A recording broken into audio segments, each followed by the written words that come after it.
영국에 있을 때 2006년부터 2013년, 2013년까지 있을 때 늘 이렇게 적응이 안 되는 게 갑자기 겨울인데 학생들이 반팔을 입고 반바지를 입고 나타납니다.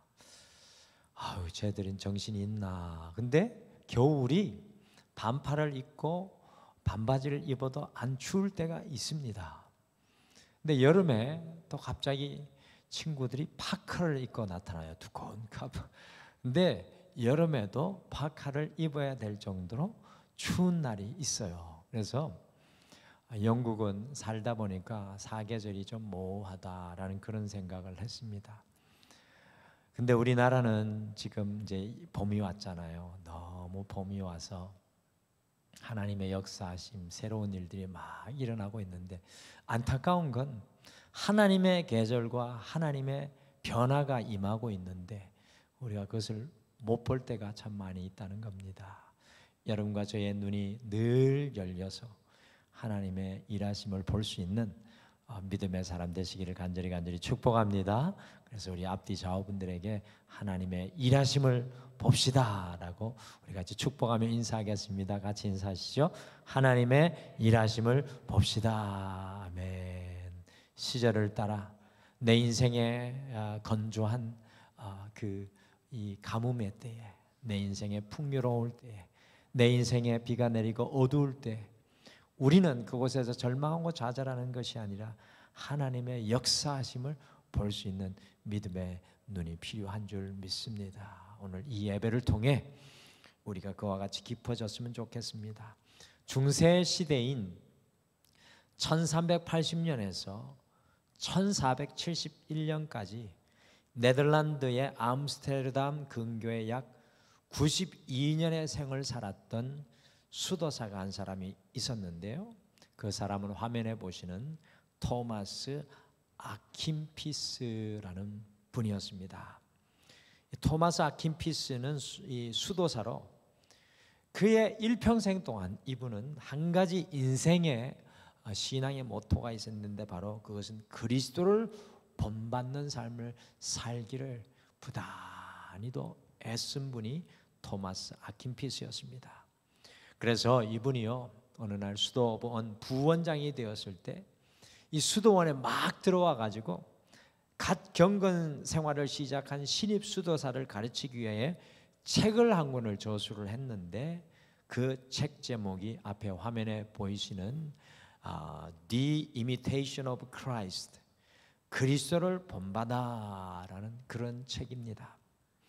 이 책은 원래 수도사들의 영성 훈련을 위해 쓰여졌지만 600년의 시간이 지나간 이후에 점점 더 알려져 가지고 이 수도사님들을 위해서 쓴 책인데 성경 다음으로 많이 읽힌 책, 세계 기독교 3대 고전 등의 수식어가 붙은 불멸의 신앙 고전이 바로 그리스도를 본받아라는 책입니다. 지금은요 700여 종 이상의 사본으로 만들어져서 전 세계에서 읽히고 있는 책이 바로 이 책입니다.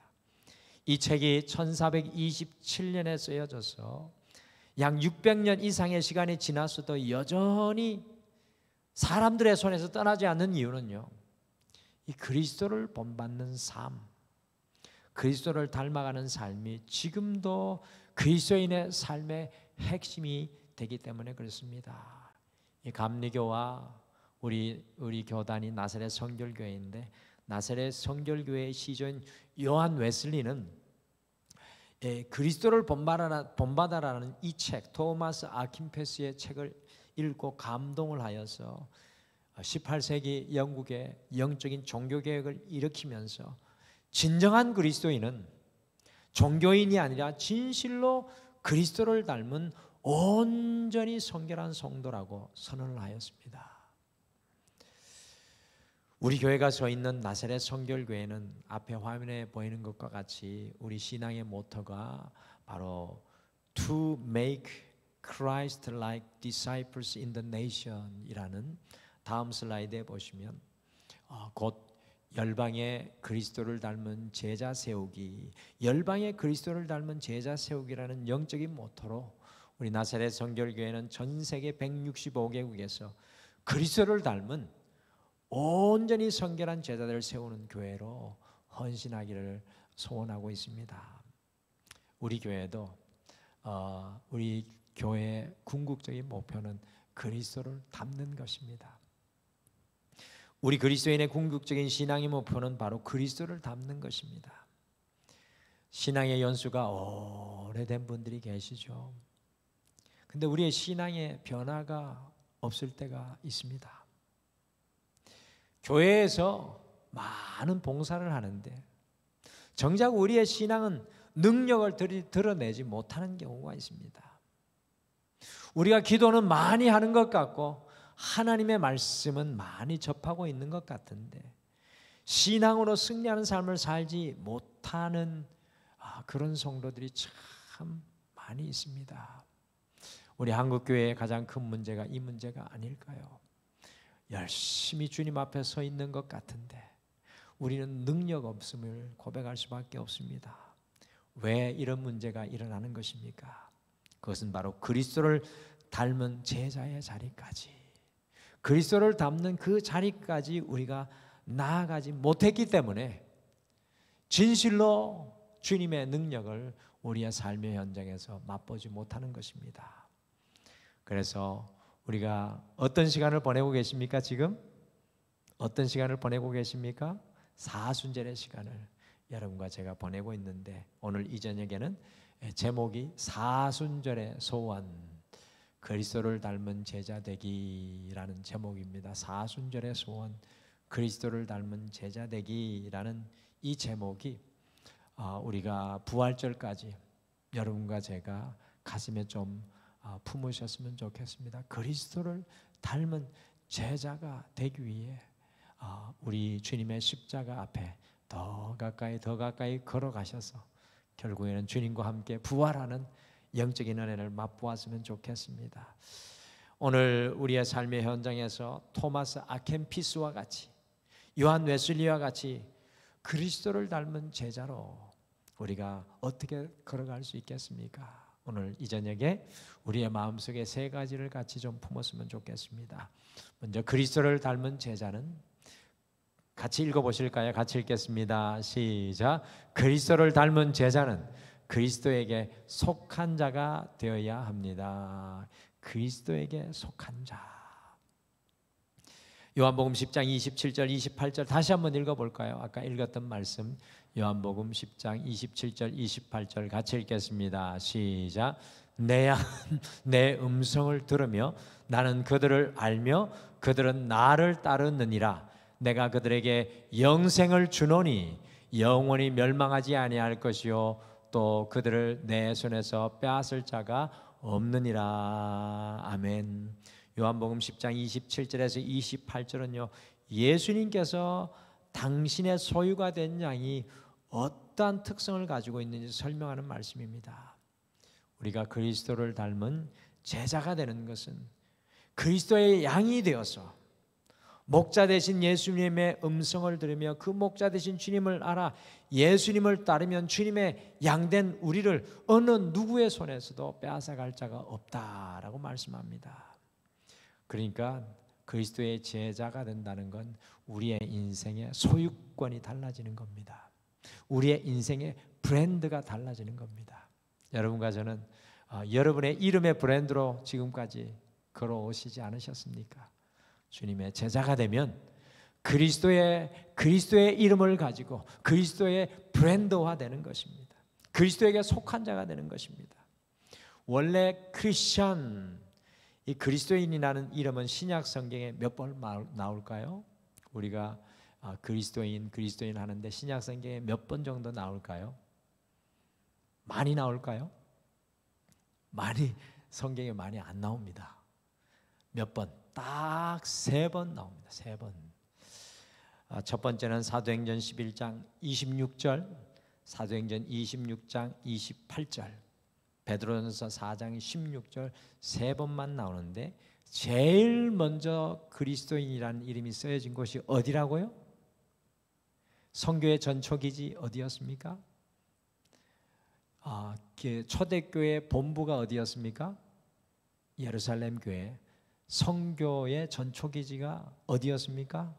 사도 바울과 바나바가 파송되었던 곳? 모르셔서 감사합니다. 몰라야 제가 자꾸 가르쳐주죠. 안디옥 교회 기억나시죠? 안디옥 교회가 이 선교 전초기지인데 여기서 제일 처음 그리스도인이라는 크리스찬이라는 이름이 불려지기 시작했습니다. 원래 이 그리스도인이라는 말은 예수님을 믿는 사람들이 자신들 스스로에게 붙였던 이름이 아닙니다. 누가 붙여줬을까요? 바로 주변에 있는 사람들이 붙여줬는데 이게 좋은 의미로 붙여준 게 아니라 조롱과 비웃음으로. 그러니까 저 사람들은 그리스도의 사람에 속한 사람들이야. 그리스도의 것이라고 생각하는 사람들이야. 그렇게 불려졌던 이름이 바로 크리스찬이라는 이름입니다. 그러니까 초대교회 성도들은 그들이 어디에 소속되어 있는지 확실하게 보여주며 살았습니다. 그런데 이 명칭이 점점 보편화되어 가지고 2세기 초에는 자신들을 조롱하고 비웃던 명칭으로 사용되었던 그리스도인이라는 말을 수용하여서 그리스도인들을 지칭하는 공식적인 용어로 2세기 이후에 사용되기 시작을 했습니다.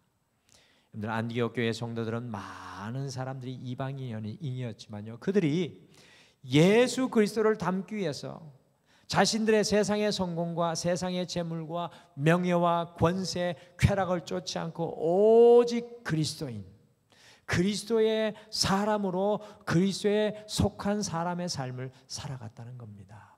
이 소속이 분명한 사람. 여러분들 그리스도인은 따라하십시오. 소속이 분명한 사람이다.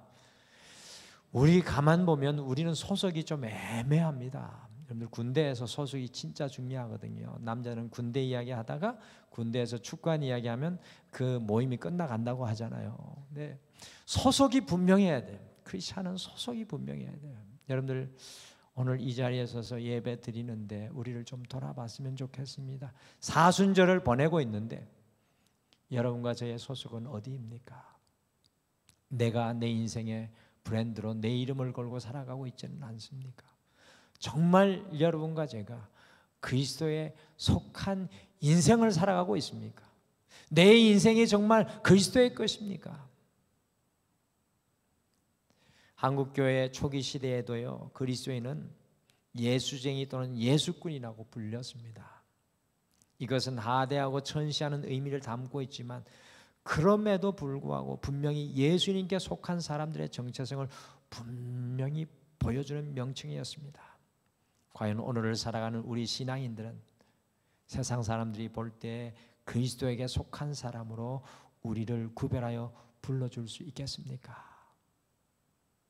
어떻게 생각하십니까? 우리를 돌아봤으면 좋겠어요. 과연 주변의 사람들이 우리를 볼 때 우리는 크리스찬, 주님의 것, 주님에 속한 사람으로 불려질 수 있겠습니까?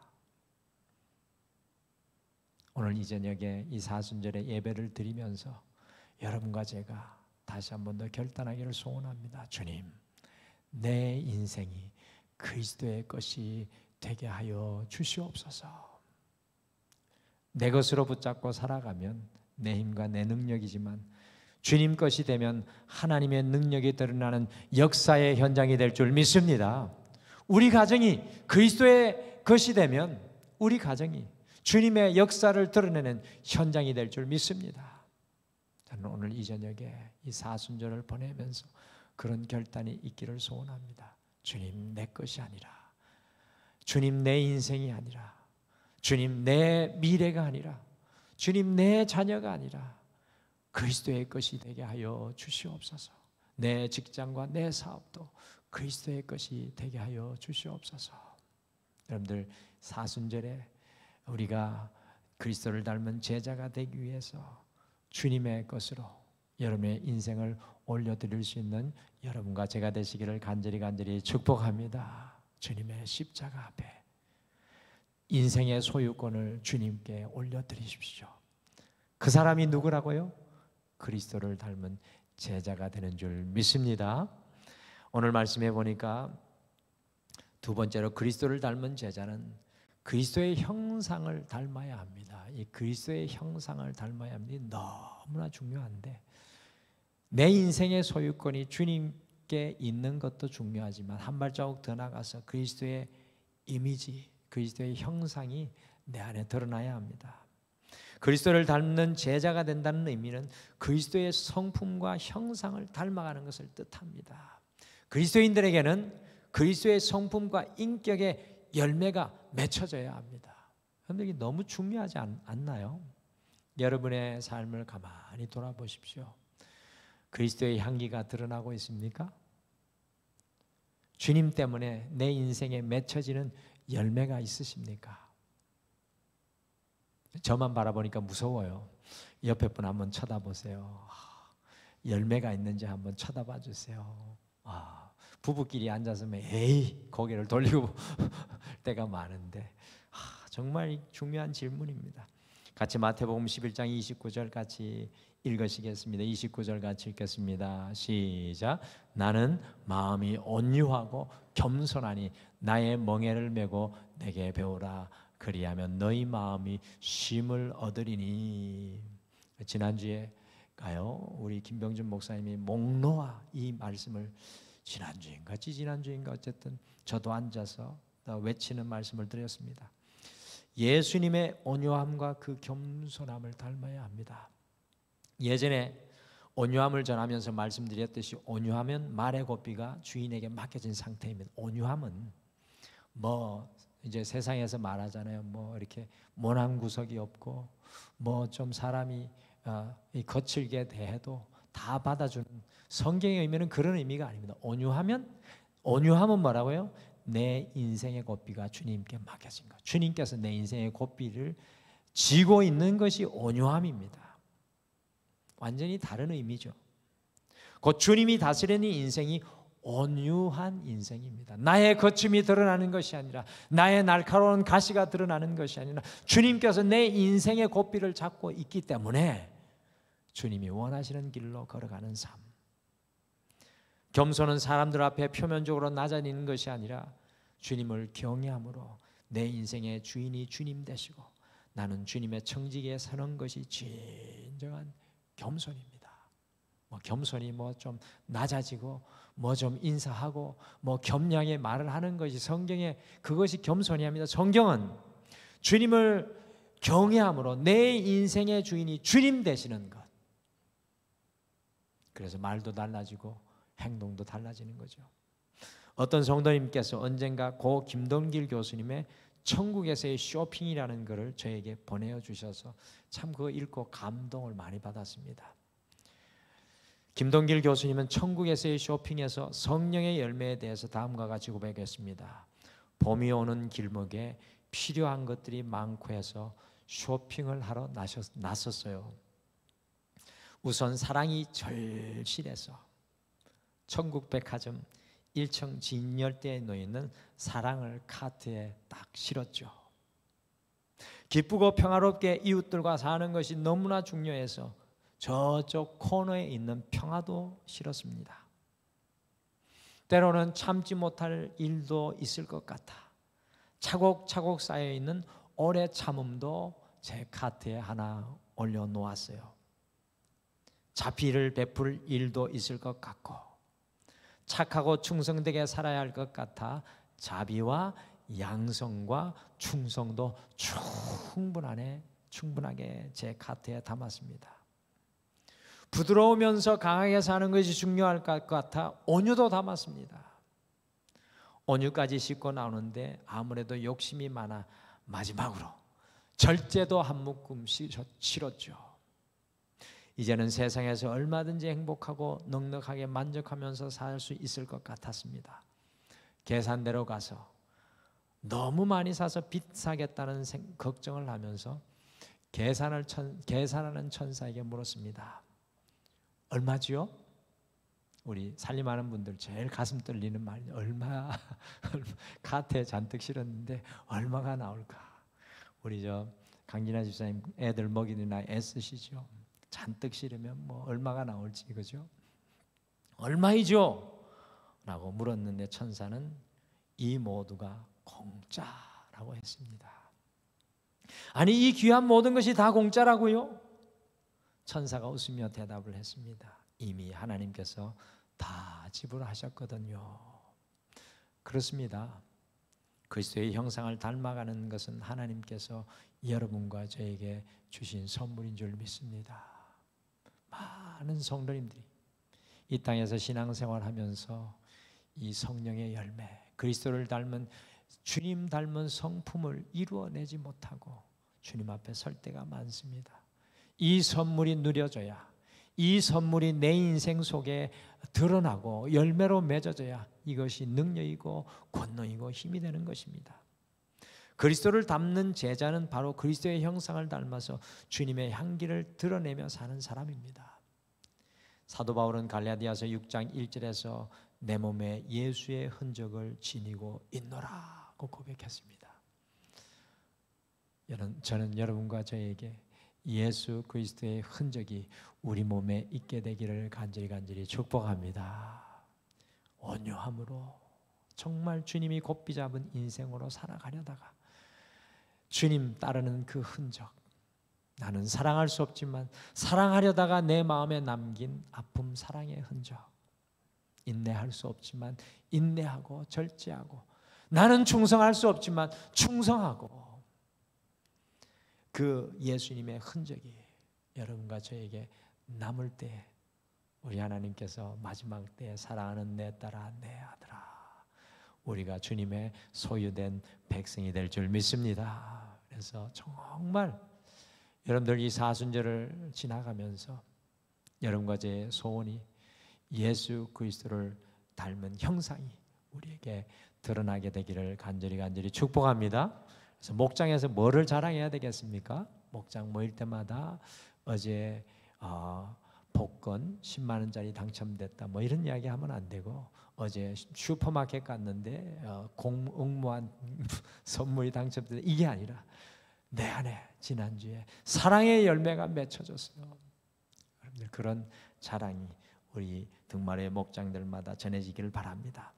마지막으로 그리스도를 닮은 제자는 구원받은 것에 만족하는 것이 아니라 온전 성결을 사모합니다. 여러분들 신앙에 있어서 너무 중요한 건데 구원받은 것에 만족하는 것이 아니라 온전 성결을 사모합니다. 여러분들 많은 그리스도인들이 첫 번째 축복인 우리의 죄를 용서받고 구원받은 것에만 만족하면서 신앙생활하고 있는 것을 발견합니다. 우리 한국 교회의 많은 성도들이 그저 구원받은 것, 천국 가십니까? 그러면 다 앵무새처럼 천국 갑니다. 여기까지 신앙이 멈춰져 있는 것을 발견합니다. 어떤 교단에서는 구원받은 그 구원의 경험만 강조해서 그것이 신앙의 전부인 것처럼 가르칩니다. 그리스도를 닮은 제자는 주님의 십자가의 은혜로 구원받은 것에 만족하는 것이 아니라 성령님이 내 안에 충만한 온전 성결의 은혜, 주님의 구원의 은혜가 내 인생을 변화시켜서 성령이 나를 충만케 하는 두 번째 은혜를 간절히 사모하고 열렬히 열망합니다. 여러분들 오늘 사순절의 시간에 서서 우리 자신을 돌아봤으면 좋겠습니다. 여러분 안에 성령이 내 안에 역사하시는 두 번째 은혜가 있습니까? 예수를 믿는 모든 사람 누구에게나 구원의 문, 첫 번째 은혜의 문이 활짝 열려져 있습니다. 그러나 안타깝게도 예수를 믿는 모든 사람들이 성령으로 충만하여 온전한 성결, 주님의 사랑으로 충만하고 예수 그리스도의 사람으로 살아가는 두 번째 은혜를 경험하지 못합니다. 그래서 누가 봐도 크리스찬이라는 이름이 걸맞지 않는 분들이 참 많이 있습니다. 우리가 예수님을 믿어도 능력의 삶을 살지 못하는 것, 우리가 예수님을 믿어도 육신적인 성도로 살아가는 것, 신앙의 형식은 있어도 알맹이가 없는 신앙생활을 하는 것은 두 번째 은혜인 온전한 성결의 은혜를 체험하지 못했기 때문입니다. 사실 저도 이 사순절 이 시간 동안 오늘 아침에도 기도했는데요, 정말 소원하는 것은 주님의 성령이 내 안에 충만하여서 내 안에 내가 나오는 것이 아니라 그리스도 예수가 나오는 것을 저는 소망하고 갈망합니다. 우리 옆에 분에게 축복하며 인사합시다. 성령 충만합시다. 같이 옆에 분에 축복하시죠. 성령 충만합시다. 그래서 막 집사님 나타나고 권사님 나타나고 우리 성도님이 나타나면 막 그 성령의 충만함이 막 옆에서 전해지는 거예요. 그리스도의 향기가 막 진해서 와, 어떻게 이런 사람이 있을 수 있는가? 저는 우리 등마루 교회 성도님들이 그런 분들이 되기를 원합니다. 베드로가요, 처음에는 주님을 부인하는데 후일에 끝까지 주님의 은혜 안에 자라가는 삶을 살았던 사람이 베드로입니다. 그래서 저는 베드로가 좋더라고요. 베드로가 인간 냄새 풀풀 풍기다가 이 사람이 나중에요, 그리스도를 닮아가는데 놀랍게 변화되는데, 그 중에 말씀 하나가 베드로후서 3장 18절 말씀입니다. 마지막으로 같이 읽어보실까요? 베드로후서 3장 18절 같이 읽겠습니다. 시작. 오직 우리 주 곧 구주 예수 그리스도의 은혜와 그를 아는 지식에서 자라가라. 영광이 이제와 영원한 날까지 그에게 있을지어다. 베드로가 정말 주님 부인하다가 베드로는 그의 마지막 호흡, 로마에서 십자가에 끄꾸려 달려 죽는 그 순간까지 그리스도 예수께 자라갔던 사람입니다. 늘 멋있지 않습니까? 오직 구주 예수 그리스도의 은혜와 그를 아는 지식에까지 자라가라고 베드로는 마지막으로 권면하고 있습니다. 우리의 신앙이 첫 번째 은혜에 머물러 있지는 않습니까? 그냥 구원받은 것에 그곳에 머물러 있지는 않습니까? 여러분들 성령의 자리로 나아가야 합니다. 성령이 나를 충만케 하는 것을 경험해야 합니다. 여러분들 사복음서 누가, 마태, 마가, 누가, 요한복음은 예수님의 사역을 가르쳐 주는 건 아닙니까? 그런데 제자들이 예수님을 따라다닌 3년의 역사는 언제 일어납니까? 어디서 일어납니까? 성경 어디서? 성경 어디서 일어납니까? 사도행전 1장과 2장에서 성령의 역사가 일어나니까 사도 베드로가 3장에서 뭐라고 합니까? 그 거지가 물질을 달라고 손을 내밀었을 때, 안전뱅이가 손을 내밀었을 때 내게 금과 은은 내게 없거니와 내게 있는 것으로 내게 주노니 곧 나사렛 예수의 이름으로 일어나 걸어라. 그 순간부터 놀라운 성령의 역사로 사도 바울이 살아가는 것을 보게 됩니다. 우리의 신앙이 첫 번째 은혜에 머물러 있지 않습니까? 하늘로부터 날마다 다시 태어나며 두 번째 은혜인 온전한 성결을 누리시기 위해서 예수 그리스도의 은혜와 주님을 아는 지식에까지 자라가기를 소망하시기를 간절히 축복합니다. 여러분들 요즘에 12시에 뭐를 보내드리고 있습니까? 우리 등마루 교회가 카톡을 다 무시하고 계시죠? 뭐 새벽 예배 9시 반에 카톡 와도 이거 뭐 안 봐도 돼. 맨날 보는 목사님 설교하는데 뭐 그냥 패스. 12시에 뭐가 옵니까 요즘에? 그렇죠. 누가복음 읽기 프로젝트 누가 보내는 걸까요? 우리 양육부 여기 앞에 있는 우리 서집사님, 선인영 집사님, 양육부 집사님 만들어서 보내는 거예요. 그래서 1장부터 24장까지 우리 부활절날 뭐 한다고요? 성경 퀴즈 대회, 그리스도를 아는 데까지 자라가서 이거를 읽으면서 읽다가 성령 받는 역사가 여러분에게 일어나시기를 간절히 축복합니다. 그래서 내용 요약 간단하게 하고, 그래서 막 주의 말씀이 막 질문할 때 저요 하고 많이 맞추셔서 주님의 은혜에 자라가는 그런 역사가 있었으면 좋겠습니다. 여러분들 이 시대 그리스도인에게 무엇이 가장 필요할까요? 이 시대 그리스도인에게 가장 필요한 게 뭘까요? 초대교회 성도들에게 마가의 다락방에서 일어났던 성령 충만의 역사, 온전한 성결의 역사가 우리에게 필요합니다. 내 인생에 필요한 것, 성령이 내 안에 역사하심이 필요해요. 더 이상 능력 없는 성도가 아니라, 이름값 하지 못하는 성도가 아니라 사도행전 역사와 같이 그리스도의 이름으로 세상을 이기는 성도의 길을 걸어가야 합니다. 베드로처럼 내 육신이 예수님보다 앞장서서 육신의 냄새만 펄펄 풍기며 살아가는 인생이 아니라, 내가 찬 세상의 검을 의지하고 살아가는 인생이 아니라 주의 성령의 검을 의지하고 살아가는 그 자리로 나가야 합니다. 이 사순절 주님의 두 번째 은혜인 성령 충만의 자리로 여러분과 저를 초청합니다. 진정한 제자의 길, 성령 충만입니다.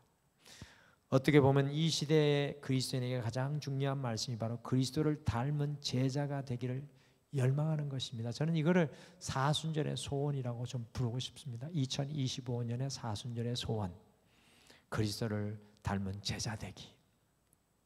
우리가 어떻게 그리스도를 닮은 제자로 살아갈 수 있겠습니까? 그리스도에게 속한 자가 되십시오. 소유권을 분명히 하십시오. 그리스도의 성품을 닮으십시오. 내 안에 있었던 성품은 지워지고 그리스도의 성품이 하나하나 자라나십시오. 첫 번째 은혜인 구원의 삶을 넘어 성령 충만한 삶인 온전 성결을 갈망하십시오. 이 사순절 우리 모두 그리스도 예수를 닮은 제자로 새로워질 수 있게 되기를, 주님께 한 걸음 더 자라가게 되기를 간절히 축복합니다. 우리 오늘 말씀 생각하시면서 같이 찬양하시죠. 우리 찬양 중에 이런 찬양이 있습니다. 십자가 그 사랑이라는 찬양이 있습니다. 주님의 이 십자가, 이 사순절의 사랑이 우리에게 얼마나 중요한지 알 수 없습니다. 제가 말씀드렸습니다. 영적인 봄의 계절이라고. 이 영적인 봄의 계절은 그리스도를 닮는 시간인 줄 믿습니다. 그래서 우리 이 찬양하면서 주님, 내가 그리스도를 닮는 주의 자녀 되기를 소망합니다. 그런 마음으로 같이 찬양하겠습니다.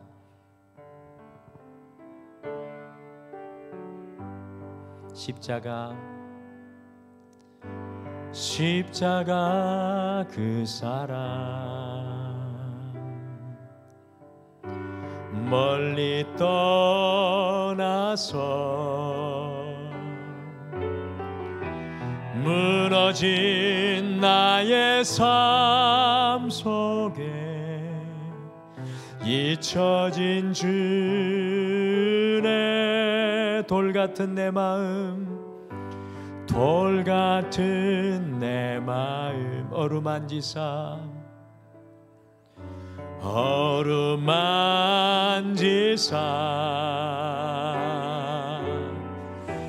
다시 일으켜 세우신 주를 사랑합니다. 아멘. 주 나를 보하시고 주 나를 보하시고 난 붙드시리. 나는 보배롭고 존귀한 주님의 자녀라. 주 너를 보하시고 주 너를 보하시고 널 붙드시리. 넌 붙드시리.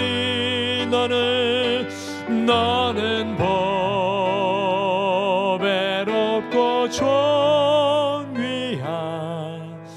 주의 자녀라. 지나간 일들을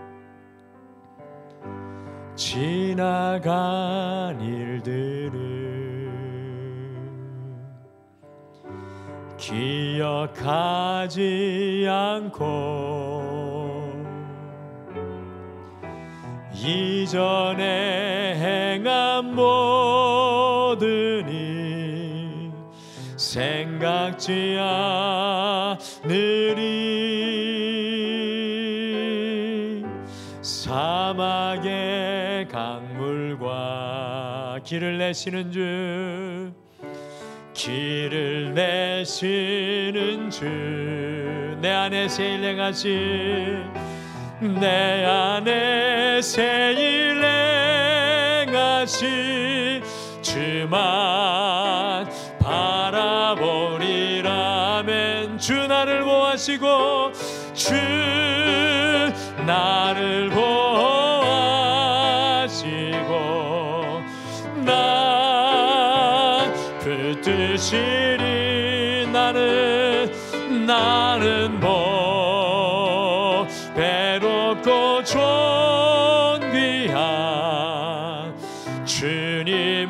자녀라 주 너를 보호하시고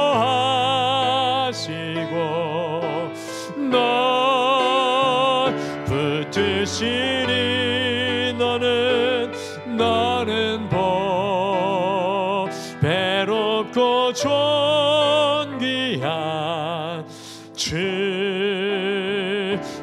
자녀라 주 나를 보호하시고 주 나를 보호하시고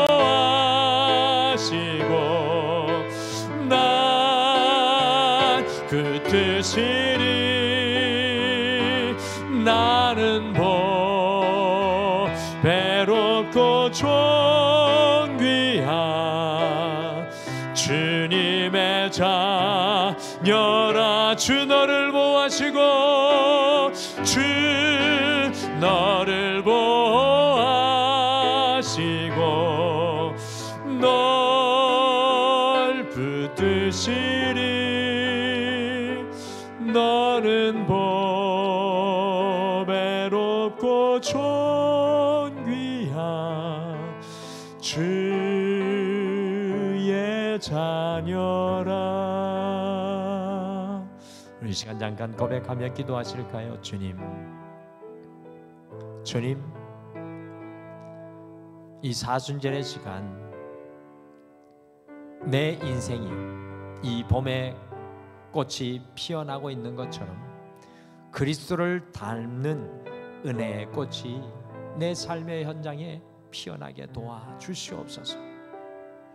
내 것으로 알고 붙잡고 살아가는 내 인생을 주님의 속한 인생으로 주님 변화시켜 주시고, 오 주님, 내 안에 그리스도의 형상을 담는 주님 닮는 인생이 되게 하여 주시고, 주여 주의 성령이 나를 붙들어 주셔서 주의 능력에 사로잡힌 인생 되게 하여 주시옵소서. 오늘 말씀 생각하시며 잠깐 함께 기도하겠습니다.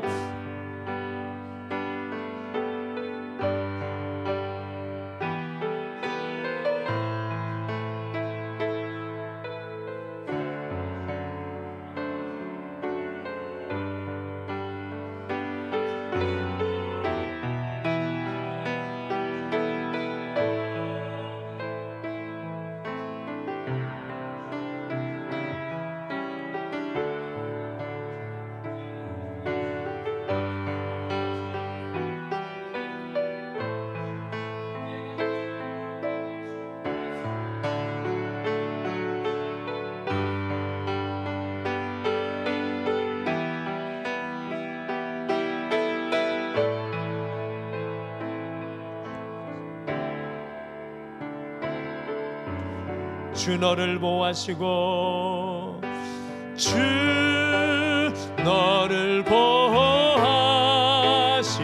널 붙드시리 너 붙드시리 너는 배롭고 존귀한 주의 자녀라. 너는 배롭고 존귀한 주의 자녀라. 지금은 우리 주 예수 그리스도의 은혜와 우리 하나님 아버지의 극진하신 사랑하심과 성령님의 함께하심과 임재하심이 오늘 이 예배를 드리며 이 사순절의 시간 그리스도 예수님을 닮기를 소망하는 사랑하는 모든 성도님들의 삶 위에 영원토록 함께 하시기를 간절히 축원하옵나이다. 아멘.